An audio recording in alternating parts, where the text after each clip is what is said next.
My name's Wayne Herschel. I'm very pleased to show you the ancient alien collection of ancient artifacts that shows star maps that show an ancient alien presence in our history.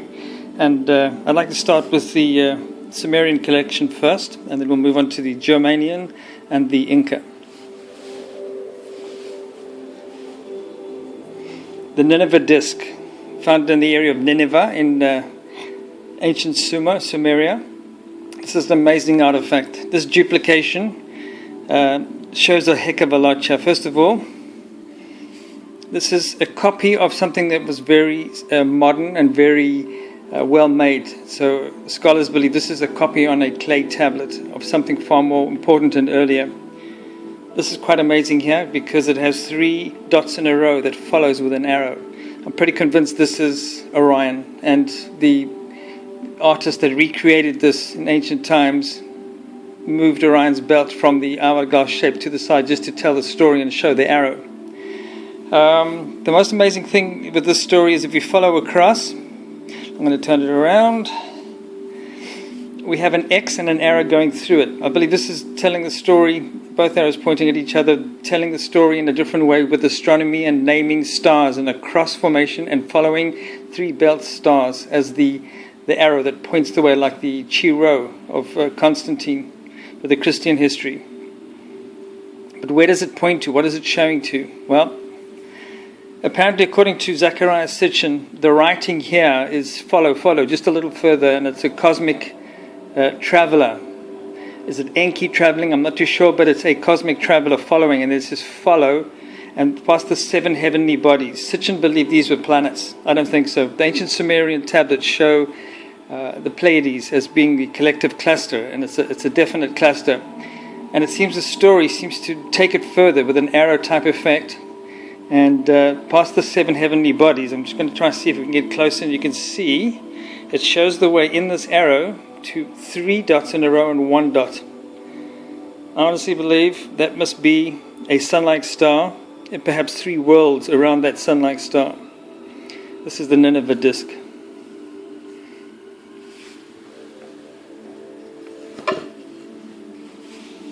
The ground zero Sumerian seal. Sitchin made this one quite famous. It is now missing. So this original scroll seal, we cannot find what museum it originated from. Pleiades, museums like the British Museum insist that this is the Pleiades. A king standing on top of the throne, sitting on top of a lion. It denotes kingdom, kingship. On his crown he has a star, but there's also one next to it. This is the real star. This is his designated gold star on top of his crown. So don't mix the two. That's the real one. This is one on his crown. 3 stars rising on the horizon, the 3 magi that arise vertically as it does in the east. Orion's belt. This is what aligns to that star, and it's in an area near the Pleiades. So this star with Orion vertical and the Pleiades and the star is astronomically very accurate. Is it a moon there? I would insist it is a world that goes with the star, and it's in crescent from the light of that star. Is this an ancient astronaut? You tell me. But what convincingly completes the story is the disk that flies. This is the means of flying. This is the flying disk celestial ship.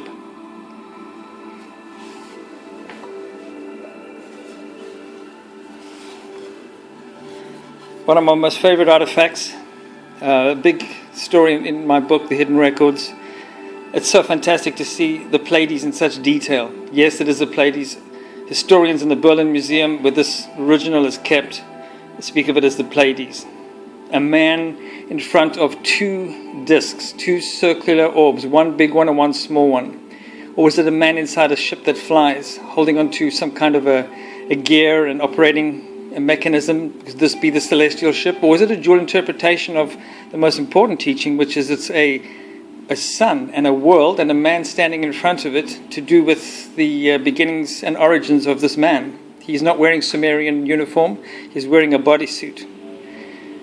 But because we have Taurus here and something on the back of the bull, I think this is what really speaks volumes here. This is the place where the Pleiades resides, and it's like a cartouche that's emanating light. It's pretty amazing footage. Now, with this being Taurus, there's a dual overlay here. Let's forget about the two orbs of a sun and a world with the Pleiades. Put those out of the picture. Imagine that there's a man standing with some kind of a club, a pelt, a lion pelt, and the bull. This is exactly Orion man holding the lion pelt with a club with Taurus. So there's Orion and Taurus in the true perspective here, and something very important that the bull's head is turning to emphasize what's on the back of the bull's area, which is where the Pleiades reside. So we have a dual overlay, so to speak, Pleiades with a sun and a world, and Orion man being positioned over it to tell the story with Taurus. Absolutely stunning artifact.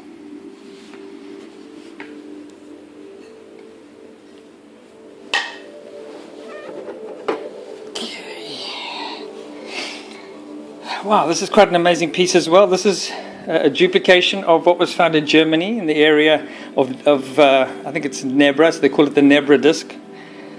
Scholars agree that that's the Pleiades. It's on a copper base type metal with gold inlay. And scholars were saying that this is the Pleiades, fine, this is the Milky Way, absolutely concur. But they say it's the sun and the moon. With all these other ancient artifacts showing a sun and a golden crescent to do with the gods and the people that they venerated, it's quite likely this is exactly the same thing. This is Pleiades, its sun-like star, and the world of the gods.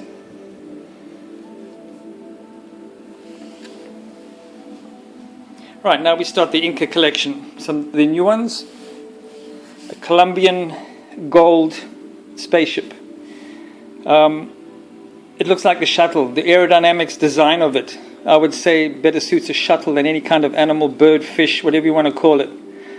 I would say it's pretty likely that there were air-based aircraft that could fly other than the typical disc type spaceship.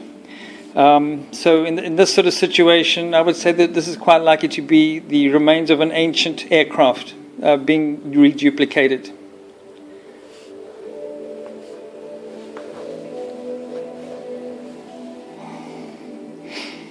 This is another new one. Viracocha or Sishan. It's quite hard to differentiate between the two. I personally think it's Viracocha, but scholars say it's Sishan, Inca sun god. So we're on the Inca story still. All of the remaining story now is Inca. He's holding two suns, one in each hand, and there's one on his crown. See this? So we have a three connection here. Three. One very important that is he is crowned with, like in the Christian story, like sun gods, like Helios. And if you look closely, 1, 2, 3, 4, 5, 6, 7 blue stones inlaid. I'm pretty sure that's the Pleiades. That's all that's missing here. 3 suns. The most important one, Pleiades, and there's a really big one here, which is the last piece of the puzzle, the world associated with this big sun. So the two go together, and there are 2 others making this triangulation.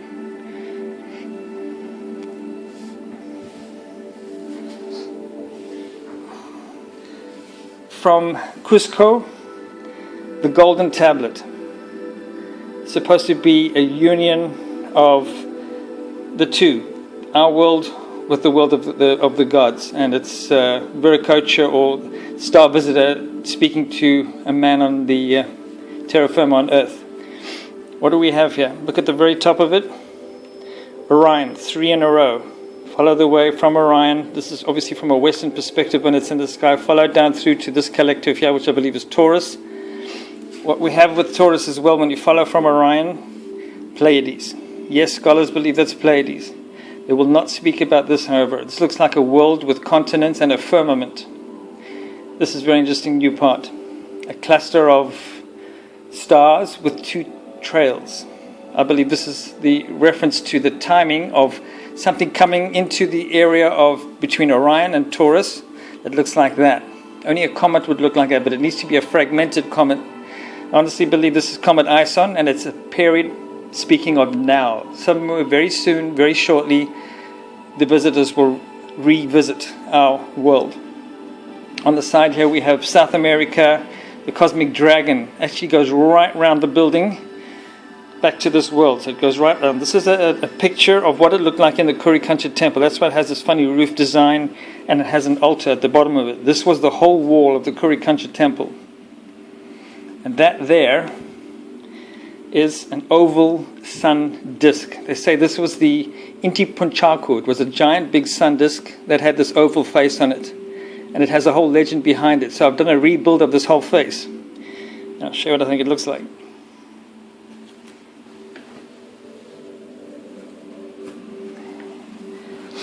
This is what I believe the sun disk looks like. It's too big for the camera because I'm holding it so close. It would have looked something like this, with a typical sort of strange eyes, like goggled-eyed being. This is the detail that was on the forehead, a man holding a disc. The Pleiades should be on here. If the golden tablet is right, scholars left that out when they did the rebuild for other museums. That, I believe, would probably what it looks like. So this is a rebuild using other references to history. Orion at the bottom. That, I believe, is what the Inti Punchaka would have once looked like. And the latest and greatest. There it is. I have the 12-sided stone of the Incas, chosen for the art piece, and the two lineages at the earliest time of the Incas. Position the camera. Right. The size of this brain is no joke. This is a 1 liter extra volume skull. There are many of these skulls. If you just Google elongated skulls, you will see all the variations in the museums in Peru. Incredible size brain. An extra liter of brain. Is it better thinking? I don't know. But you can imagine having an extra 1 liter of brain. Thoughts and creation, your mind ability might be something quite spectacular. Perhaps a bigger pineal gland. It is part of, I believe, a head binding technique. There is the normal skull of the Inca that were followers of this pre-Inca tribe. I think these are the Paracas lineage, a whole human bloodline that had this very amazing gene ability to grow big brains, but it needs skull binding to create that growth. If you look at these petals of the brain here, as a child when it's born, it's very, very soft. Those petals will not close if you keep the head under some sort of binding pressure. The brain will allow to keep growing while the petals catch up, and then perhaps after 1 or 2 years they don't need any more head binding and they've got these very large genetically grown brains. But if you bind a normal human lineage skull, it probably goes very cone shaped. So you tell me. But this is a recreation of that history.